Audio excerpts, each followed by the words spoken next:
Bien. Ya estamos ahí en línea. Pues buenas noches a todos. Dios les bendiga. Qué bueno, le damos gracias al Señor porque nos da la oportunidad nuevamente de estar en estas enseñanzas. Quisiera antes de iniciar la clase darles algunos criterios que tenemos para, sobre todo para los hermanos, hermanas que son nuevos, lo sepan. Para cuestión de la calificación, los criterios son los siguientes, ya la mayoría los conoce. La asistencia a cada una de las clases es el 50% de la calificación. Y las tareas que se dejen, que en este caso, como ya saben, son el resumen de la clase. Es muy importante que vayan haciendo sus anotaciones en un cuaderno, vayan escribiendo las notas importantes que ustedes consideren. Sobre todo los versículos que damos de referencia, anótenlos porque eso sí les va a servir para después estudiar. Y aunque lo que yo dé, lo que explique, ustedes al leer nuevamente los versículos pueden sacar todavía más información. Entonces, el resumen es por cada clase. Yo siempre les he sugerido que hagan su resumen el mismo día, al otro día, y traten de enviarlo lo más pronto posible. No hay problema porque me lo entreguen en una semana, 2 semanas, no, pero que no se les vaya acumulando. El otro son los cuestionarios. Cada mes, como ya saben, quienes han estado en mis materias, cada mes hago un cuestionario sobre lo mismo que ya vimos, ¿verdad?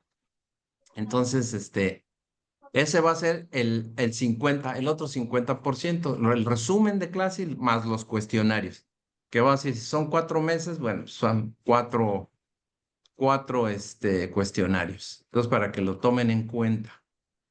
Luego, también les agradecería ojalá que lo puedan hacer,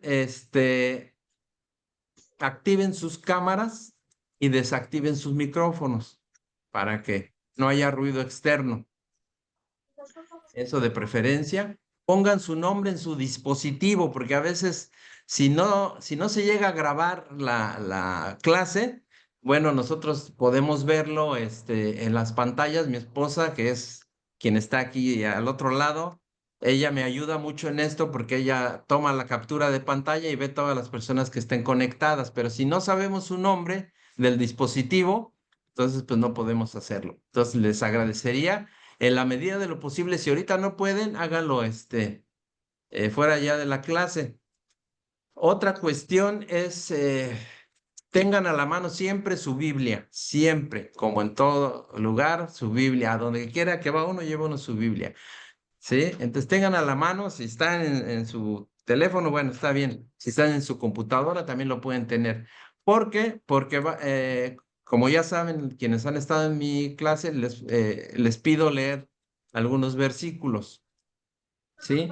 Y estén atentos siempre cuando les toque leer para que no nos retrasemos en eso. Siempre que alguien le diga que lea, tenga a la mano su Biblia para que sea más rápido. También la oración de inicio o la oración al final de la clase es posible que se la pida a uno de ustedes. Hagan sus notas, como les digo, hagan sus notas de la clase para que les va a servir para elaborar su resumen y para que no tengan que volver a ver el video. Este video que se está grabando después se sube a la página de YouTube de la iglesia. Ya se los estaremos haciendo llegar. Eso también es importante. Bueno, pues vamos a dar inicio y como siempre, antes de empezar ya la lección, pues vamos a dar gracias a nuestro Dios y a pedirle guía para que podamos asimilar su palabra. Así que ayúdenme, vamos a ponernos en oración.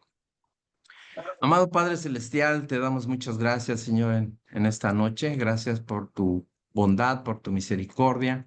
Gracias, Señor, por la oportunidad que nos brindas nuevamente de poder estar aquí reunidos, mis hermanos y yo, en esta nueva materia, en este nuevo cuatrimestre, Señor. Te pedimos, Señor, de tu Espíritu Santo, Señor, para que nos ayude a poder tener ese discernimiento. Danos de tu sabiduría, Señor, de tu entendimiento para poder aprender cada día más de ti, Señor. Gracias por la oportunidad que nos das de tener los medios, estos medios de comunicación, los cuales son de gran bendición y edificación para la iglesia, Señor. Te damos gracias por esta oportunidad. Yo te pido gracia ante mis hermanos también. Sabemos, Señor, que todos aprendemos, Señor. Todos aprendemos porque quien prepara las lecciones aprende cuando las está haciendo porque recuerda y ve y leemos tu palabra, Señor.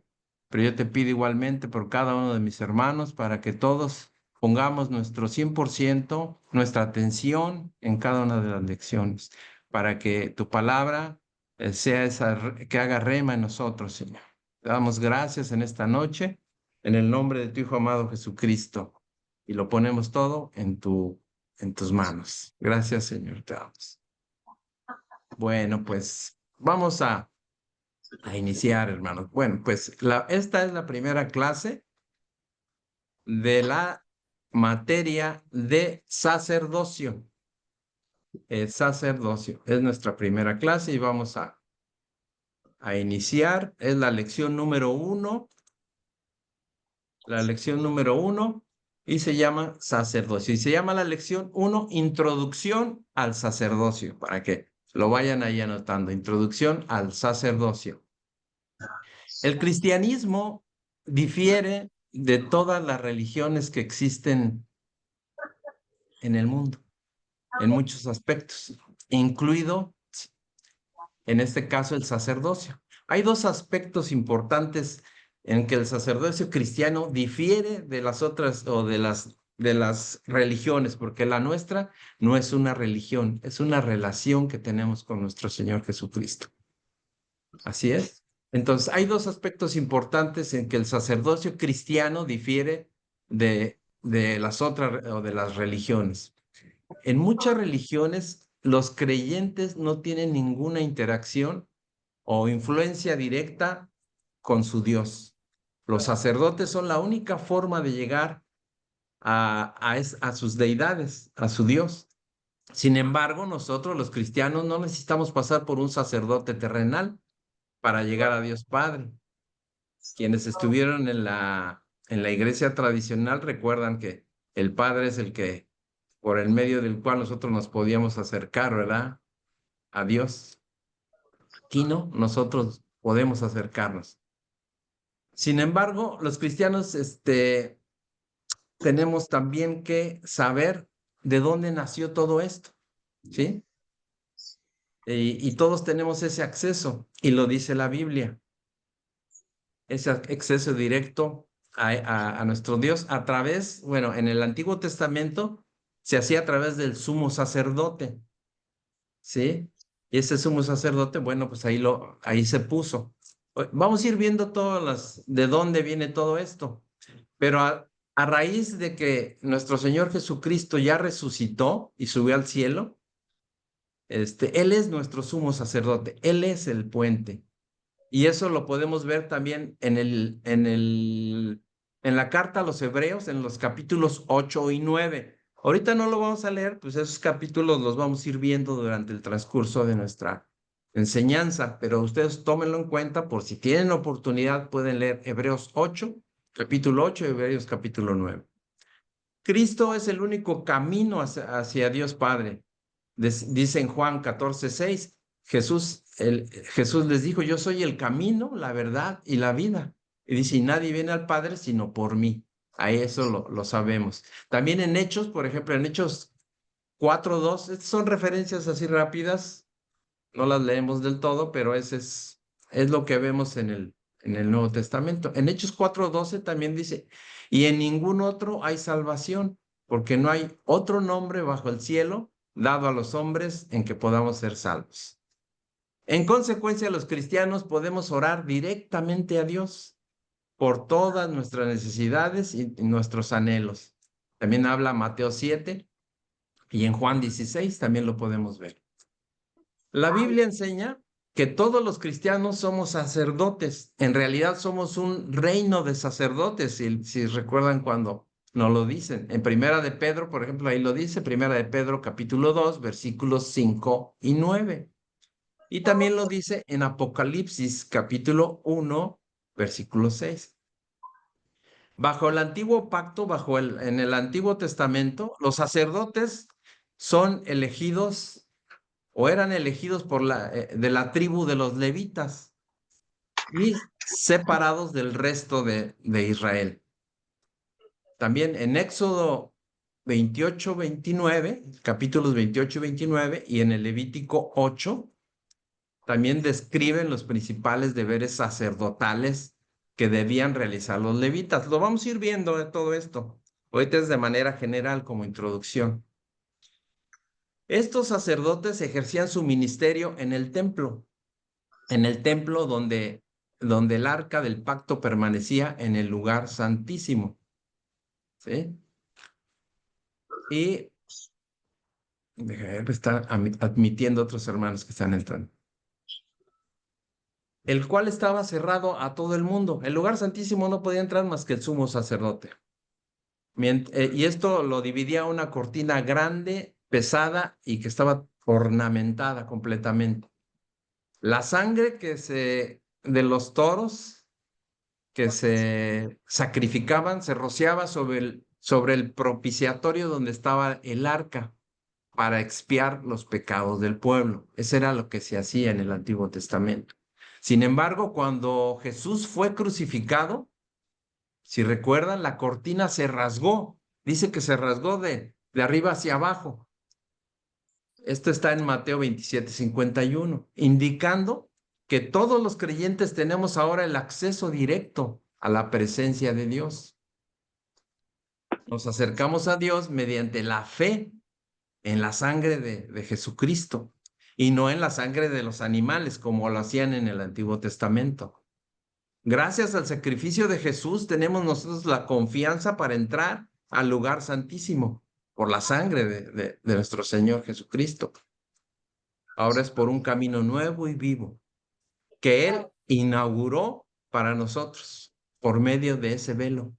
Porque ese velo, al rasgarse, dice Hebreos 10, 19 y 20, que era su carne al rasgarse en el momento en que fue sacrificado.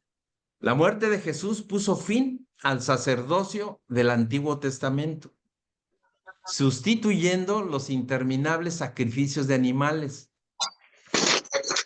Y ese sacrificio fue único y perfecto, dice la Biblia. Ese sacrificio fue por los pecados de todo el mundo, del mío y del de ustedes y de todo el mundo, de los que creen en el Señor Jesús, de los que creemos. Ahora se ofrece gratuitamente el perdón a todos los que creen en el Señor Jesucristo, porque fue un sacrificio por el pecado. También nos está en Juan 3, 16 y 17, en Romanos 3, 25 del 23 al 25, Romanos 3, 23 al 25, y también en Romanos 10, del 9 y 10. Son referencias por ahí. Este es el mensaje del Evangelio, que es las buenas nuevas. Compartimos, todo esto lo compartimos los cristianos como ahora como sacerdotes del Rey de Dios. El sacerdocio bíblico se encuentra a través de toda la Biblia y estudiaremos lo necesario en esta materia. En cada lugar se menciona, hay una lección que aprender y vamos a empezar. Vamos a verlo paso a paso. Aarón fue el primero en ocupar el cargo de sacerdote para servir en el tabernáculo, dice la Biblia en Éxodo 28:1. Y su designación fue hecha por Dios. El servirle a Dios va más allá de seguirle. Todos somos llamados a seguirle, a todos nos ha llamado, pero pocos aceptan ese llamado. El ministerio mediador de Jesús como sacerdote así como ese sacrificio está latente en toda la carta de los Romanos. También, si tienen oportunidad de leer Romanos, ahí van a ver cómo se ve, cómo habla de este sacrificio. Y se encuentra también en Primera de Timoteo, primera carta a Timoteo, capítulo 2, versículos 5 y 6. Y, y está también en la primera carta a Pedro, ahí también la pueden leer. Es una carta corta, así que lo pueden leer.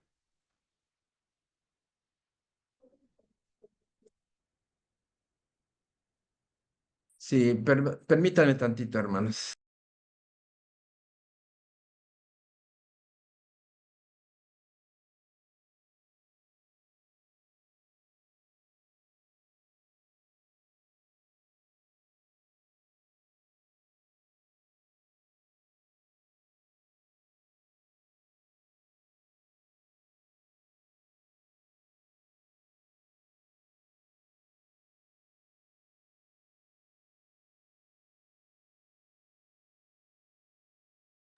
Perdón, hermanos, es que están por ahí unos hermanos pendientes de entrar y estábamos viendo de qué forma ayudarles. Entonces, Jesús, fuera de todo esto, en el pensamiento y en las emociones de los judíos, era, para ellos sería un cambio radical, o era un cambio radical que Jesús ahora fuera el sumo sacerdote y que ya no tuvieran que hacer sus sacrificios en el templo. Por eso es que ellos no entendían y no permitían, para ellos era un cambio drástico y muy fuerte.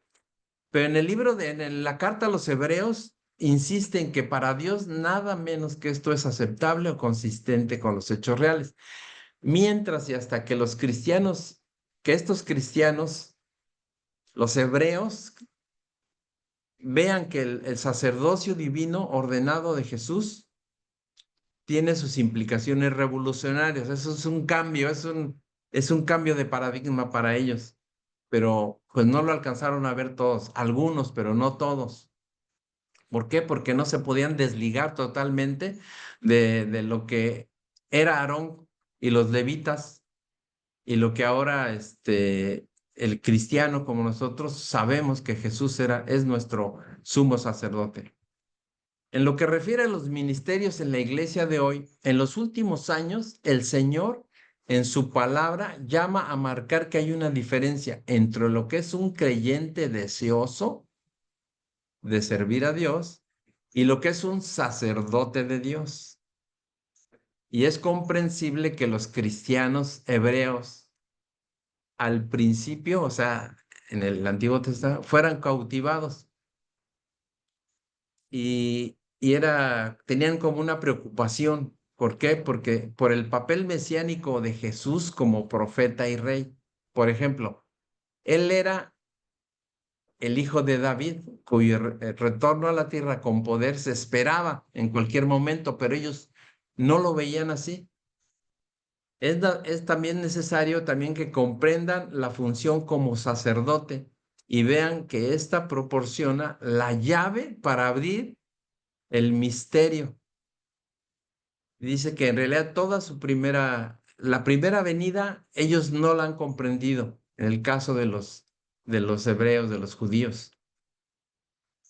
Así que vamos a ver que al captar la naturaleza ya sacerdotal del ministerio de Cristo, cuando ellos lo vean, llegarán también a ver la naturaleza esencialmente espiritual de la salvación, que todavía tampoco lo ven.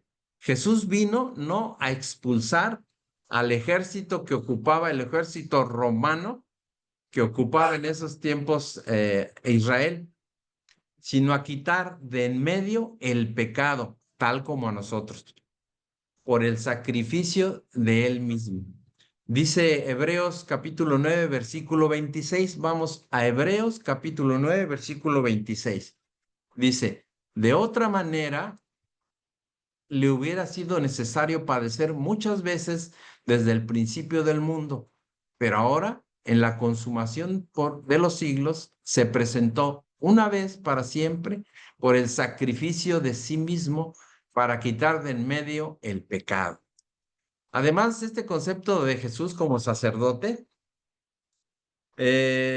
resultara ser la clave al Antiguo Testamento.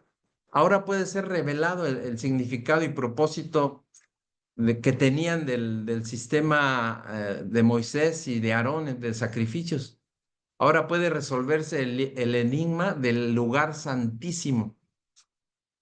En el libro de Hebreos muestra cuidadosamente que Jesús, como un nuevo y definitivo sumo sacerdote, inauguró en su propia persona y obra un nuevo pacto que incluía en su mismo corazón una nueva y profunda redención, un privilegio personal de santidad y simbólicamente señalado en el antiguo régimen, que ellos no lo entendían, pero ahora realmente ha alcanzado, ha sido alcanzado a los que vemos en Jesús, al ver a Jesús en la cruz, no como una víctima de los romanos, sino como un sacrificio por el pecado de todos los hombres.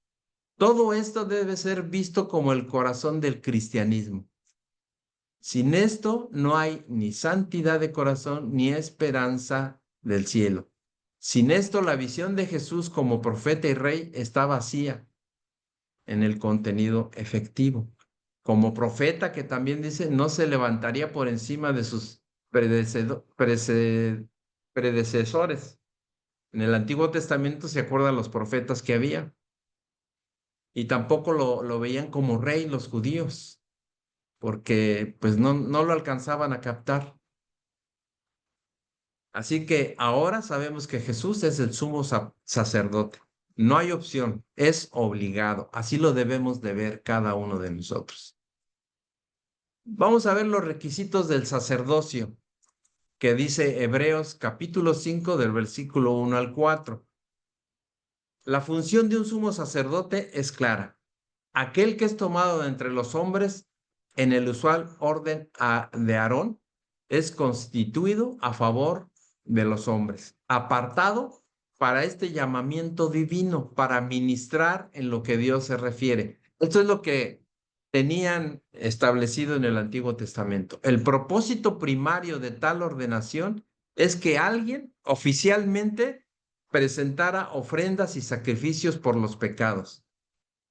El pecado es lo que separa a los hombres de Dios y hace necesaria alguna suerte de mediación. Para estar adecuadamente calificado para esta importante función de mediación y de liderazgo religioso, el sumo sacerdote necesita ser de un carácter personal tal que se muestre paciente con los ignorantes y los extraviados. El sacerdote no debe ser rudo e impaciente, dice, ni indiferente y despreocupado. Debe tener una aguda y profunda preocupación moral junto con una comprensiva simpatía. De este equilibrio, el verdadero juez alcanzará un claro discernimiento de los grados de culpa, o sea, cómo poner, si la culpa dice, entre la ignorancia del que es culpable o es responsable y su que lo haya hecho sin tener la voluntad de hacerlo, sin querer hacerlo. Entre aquellos que son extraviados, o sea, los que son engañados o errados, y debido a su propio descuido, y aquellos que han sido descarriados por su propia ingenuidad. O sea, los que son realmente pecadores porque lo saben y los que son pecadores porque son ingenuos o porque no conocen la palabra. Eso también lo tiene que ver un sacerdote, lo tiene que ver un sacerdote.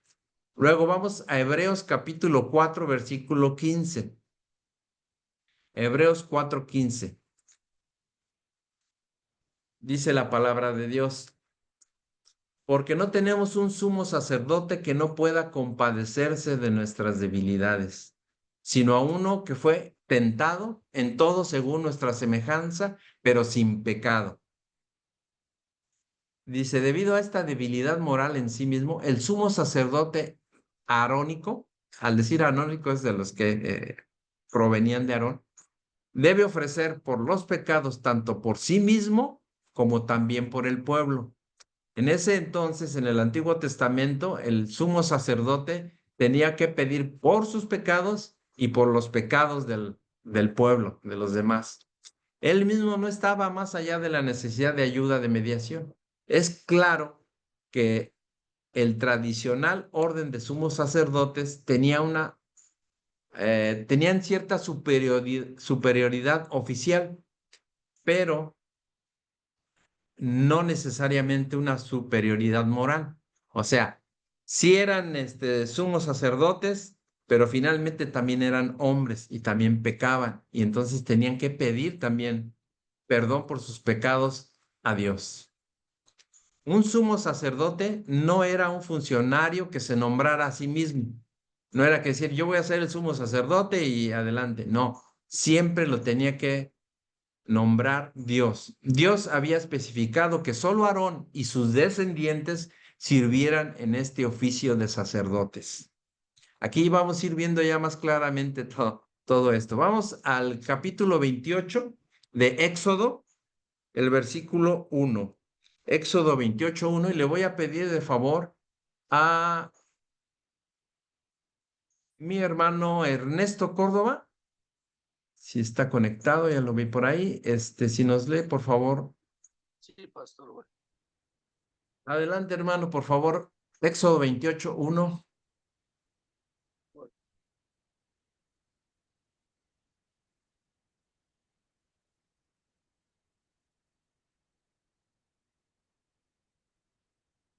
Dice así: harás llegar delante de ti a Aarón tu hermano y a sus hijos consigo, de entre los hijos de Israel, para que sean mis sacerdotes, a Aarón y a Nadab, Abiú, Eleazar e Itamar, hijos de Aarón.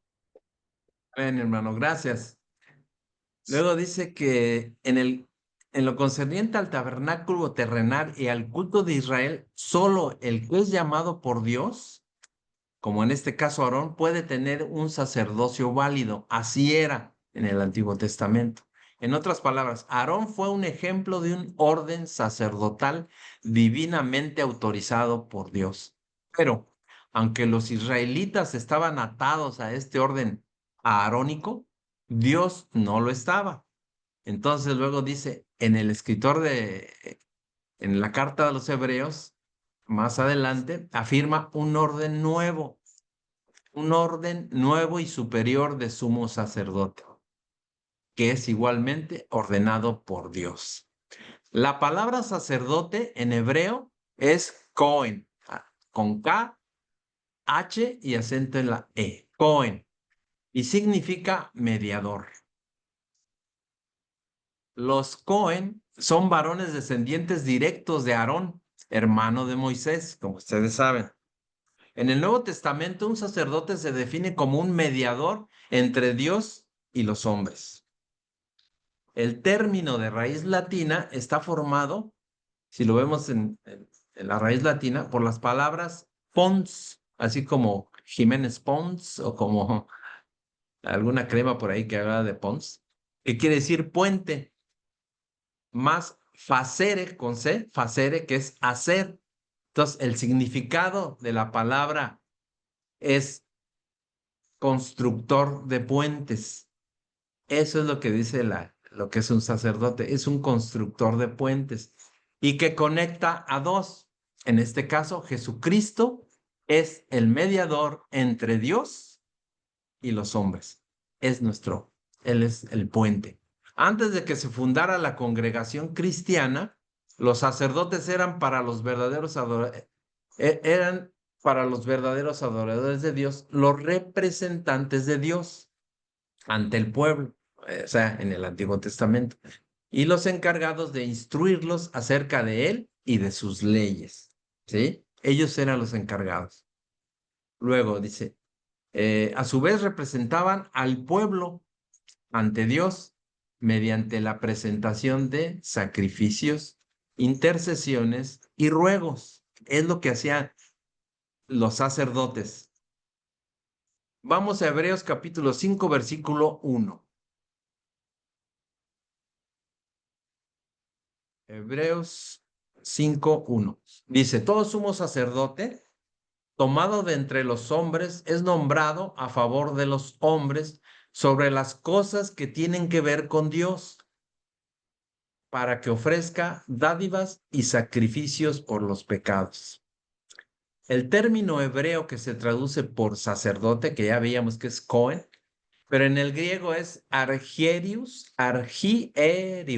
Por ahí lo va a escribir seguramente mi amada en el chat. Es sumo sacerdote, es literalmente de los judíos, pero ahora es Cristo nuestro sumo sacerdote. Es el principal jefe de los sacerdotes. Eso era lo que quería decir en el hebreo. Digo, perdón, en el griego. La labor de un sacerdote cuando en un ministerio o en una vida personal no está bien definido el papel de lo que vamos a llevar a cabo, siendo hijos de Dios se pierde la esencia del sacerdocio. En la iglesia no sabemos e ignoramos cuáles son las funciones de un sacerdote y fuimos llamados para ser sacerdotes para nuestro Dios. Así, todos y cada uno de nosotros fuimos llamados para ser sacerdotes. El sacerdocio comenzó formalmente en Israel en los tiempos de Moisés.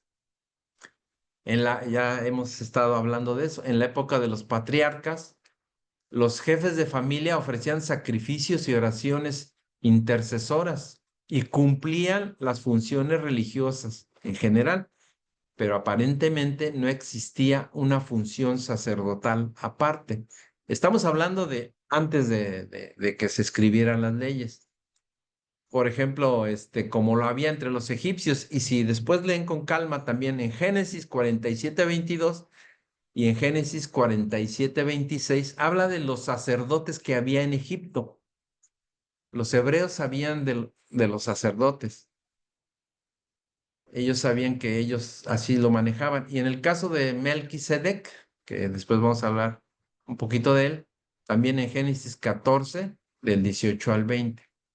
El nombramiento de Aarón y de sus hijos como sacerdotes, en el Éxodo, en el capítulo 28 de Éxodo, vemos cuáles eran las vestiduras de los sacerdotes y la consagración de Aarón y de sus hijos también en el capítulo 29 de Éxodo. Todo eso después lo vamos a ir viendo con más detalle.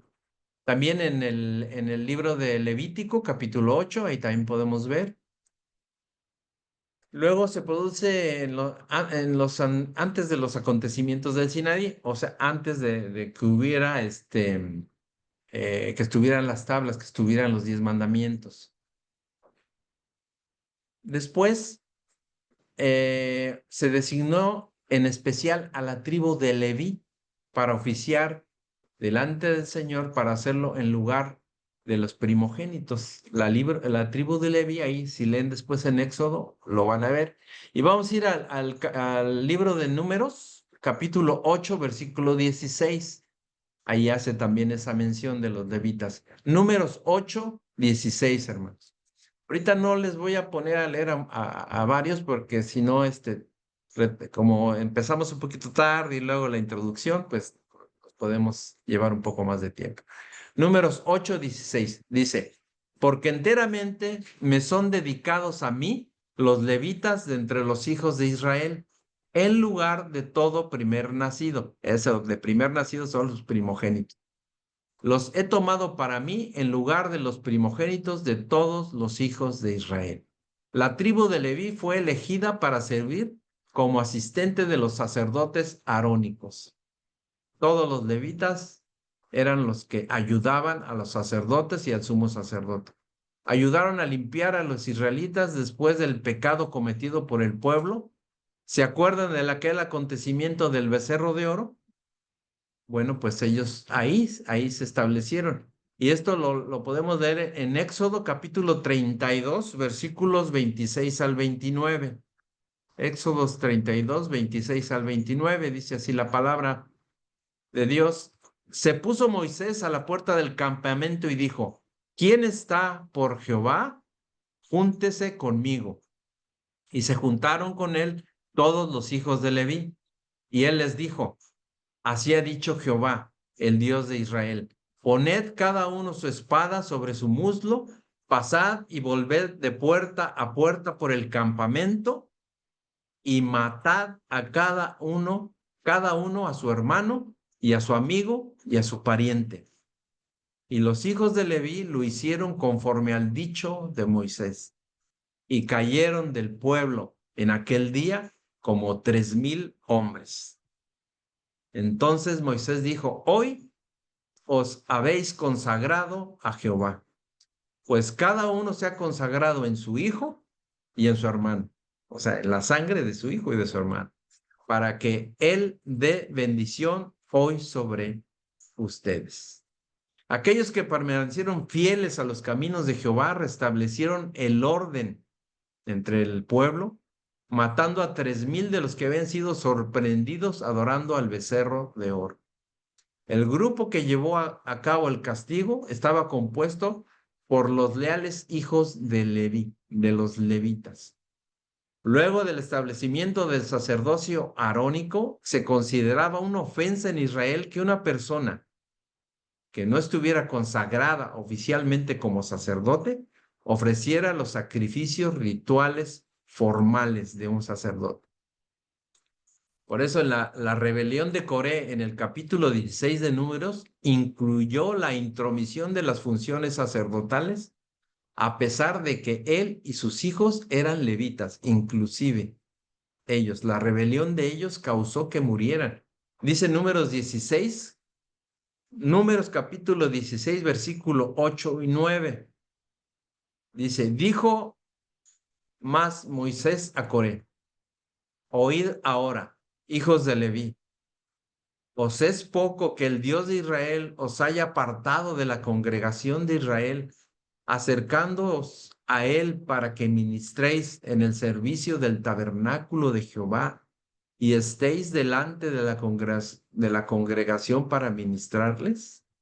O sea, le estaba diciendo, les es poco lo que Dios ya los había apartado y aún así ellos pecaron. Entonces era algo que no podía, era algo que no podían, Dios no lo podía perdonar.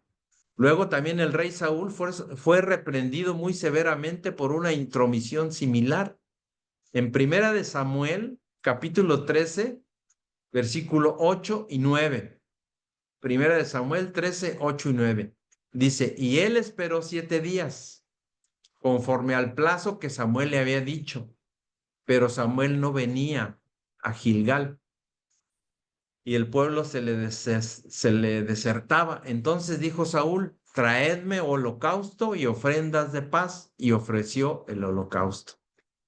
O sea que Saúl se metió ahí a hacer el sacrificio en lugar de esperar a Samuel, que era el sacerdote. Esto iba contra todas las leyes de Dios y contra las precisas instrucciones de Samuel, que ya le había dicho que esperara, que él hacía el sacrificio. Bajo la presión de los filisteos que se acercaban, Saúl tomó el asunto en sus manos y desobedeció a Dios. Y pues, ¿qué fue lo que le pasó?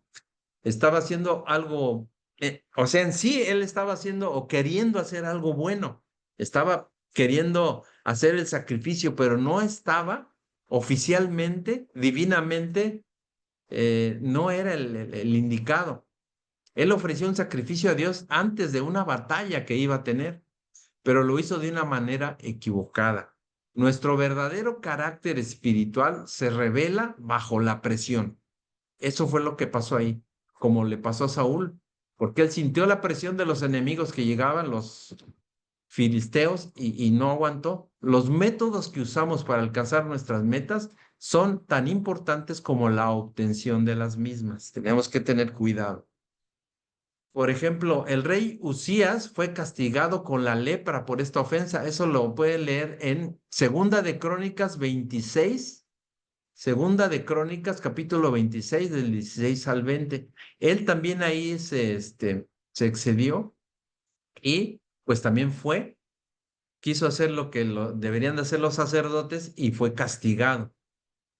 Cuando la gente tiene poder, como en este caso el rey Usías, a menudo piensa que puede vivir por encima de la ley, pero hasta los gobernantes están sujetos a Dios, porque Él los pone.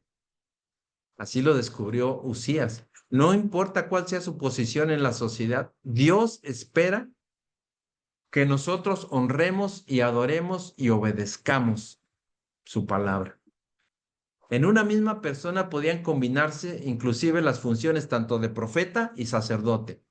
Por ejemplo, Caifás, ¿se acuerdan de Caifás, el sumo sacerdote? Cuando iban a crucificar, o más bien cuando enjuiciaron a Jesús. Esto se ve en Juan capítulo 11, versículos del 49 al 52. Dice, entonces Caifás, uno de ellos, sumo sacerdote, aquel año les dijo, vosotros no sabéis nada, ni pensáis que nos conviene que un hombre muera por el pueblo, un hombre muera por el pueblo y no que toda la nación perezca.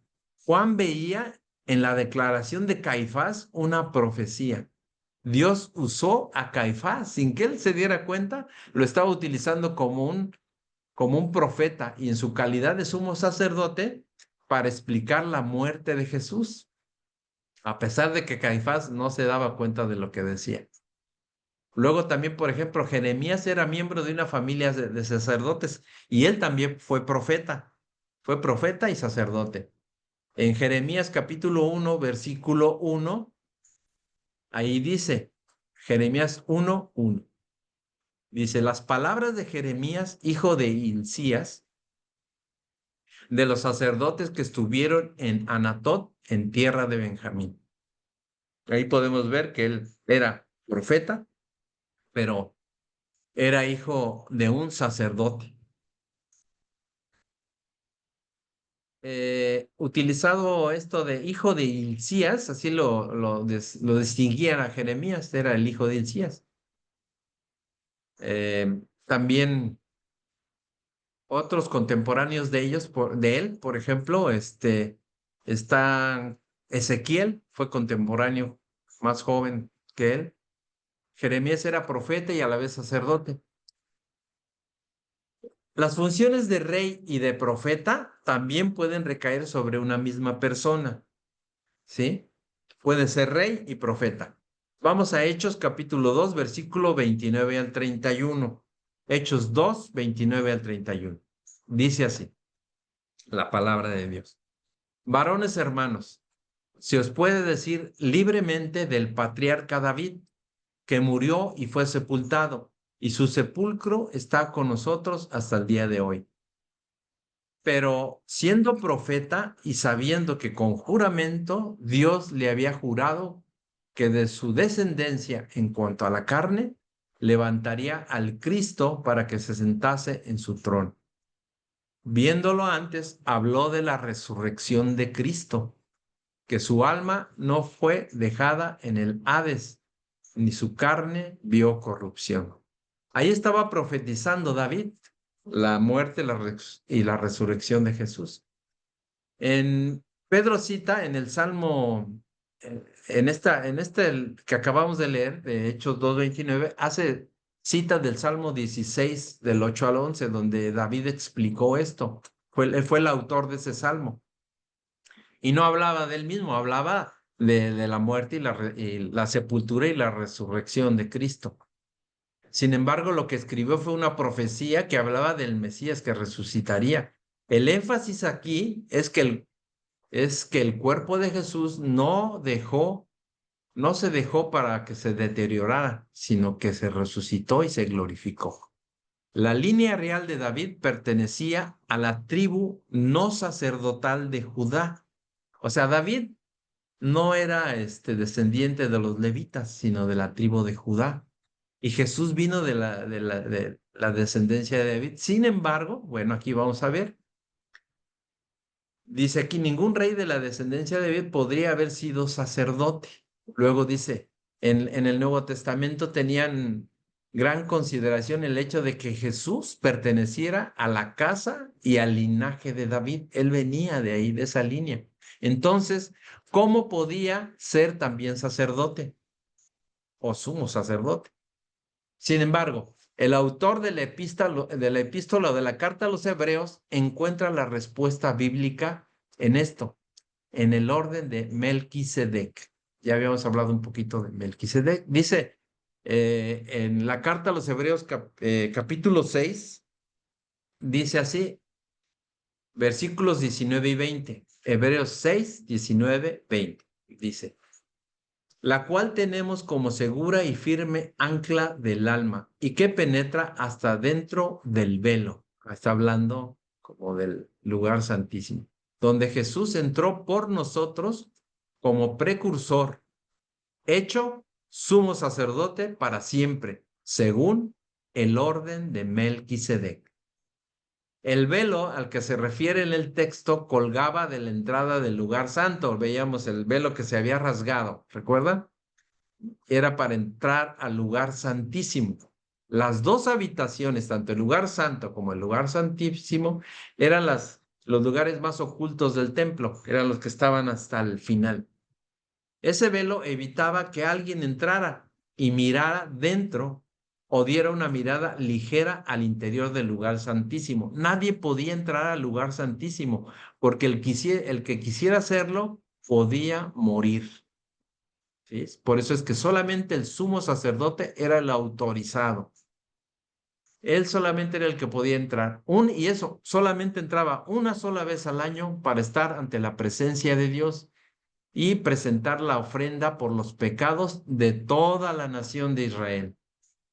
Pero Cristo está en la presencia de Dios ahora y en todo momento. Y Él es nuestro sumo sacerdote que puede interceder continuamente por nosotros y no solamente una vez al año como lo hacían los sumos sacerdotes en el Antiguo Testamento. Luego dice Hebreos capítulo 7, versículo 17. Hebreos 7, 17. Dice, pues se da testimonio de él. Tú eres sacerdote para siempre, según el orden de Melquisedec. Aquí lo afirma. ¿Quién era superior a Abraham y que fue a la vez rey y sacerdote? La función de Jesucristo como sumo sacerdote fue superior al que tuvo cualquier sacerdote de la tribu de Leví, porque el Mesías fue un sacerdote de rango mayor, ¿sí? Lo puede ver en Salmo 110:4. Si los sacerdotes, Salmo 110:4. Si los sacerdotes judíos y sus leyes hubieran sido capaces, si hubieran sido capaces los sacerdotes y sumos sacerdotes judíos y las leyes capaces de salvar a la gente, ¿por qué Dios necesitó mandar a Cristo como sacerdote y que no vino además de la tribu de Leví, sino de la tribu de Judá? Los sacrificios de animales tenían que repetirse siempre y ofrecían solo un perdón temporal, no para siempre. Era un perdón nada más hoy y la siguiente semana vuelve a pecar y vienes el domingo y otra vez no. Pero el sacrificio de Cristo fue ofrecido una sola vez y nos da el perdón total y permanente. Bajo el nuevo pacto que estamos ahora, el sacerdocio levítico fue anulado ahora en función y a favor de Cristo como nuestro sumo sacerdote, hermanos. Como Cristo es nuestro sumo sacerdote, debemos prestarle toda la atención. Solamente Él, ningún pastor, ningún maestro, ni ningún otro amigo creyente cristiano puede sustituir la obra de Cristo y su función en nuestra salvación. Aquí terminamos la introducción solamente al sacerdocio, a esta, a esta lección, la lección número 1, que se llamó Introducción al Sacerdocio. Ahorita tuvimos que ver, pues, varios pasajes, así, a lo mejor algunos no los leímos, pero es solamente la introducción de lo que vamos a ver, de lo que significa el sacerdocio, el sumo sacerdocio y cómo nosotros ahora somos llamados a ser sacerdotes. ¿sí? Todos sacerdotes. Así que hermanos, bueno, pues aquí concluye hoy la primera lección. Y bueno, pues estamos ahí pendientes para los nuevos y para todos. No podemos tener esa interacción aquí en la clase, pero cualquier pregunta o cualquier duda o situación que puedan, o que quieran hacerlo o que me quieran preguntar, lo pueden hacer por correo, si gustan, o directamente al chat del Telegram también. Con gusto, ahí no tengo todas las respuestas, pero las investigo. Todos aprendemos de todos. Así que, me da mucho gusto que estemos nuevamente todos conectados y pues gracias a Dios, le damos gracias a Dios porque por la vida de todos, cada uno de ustedes. Y esperamos, hermanos, que sea de gran bendición para la vida de cada uno de nosotros, porque todos aprendemos, cada día, cada uno aprendemos. Así que como ya les había dicho al principio y como ya saben algunos, hoy le va a tocar orar al final a nuestro hermano, a ver si está ahí, Juan David Carlos Pérez Sandy.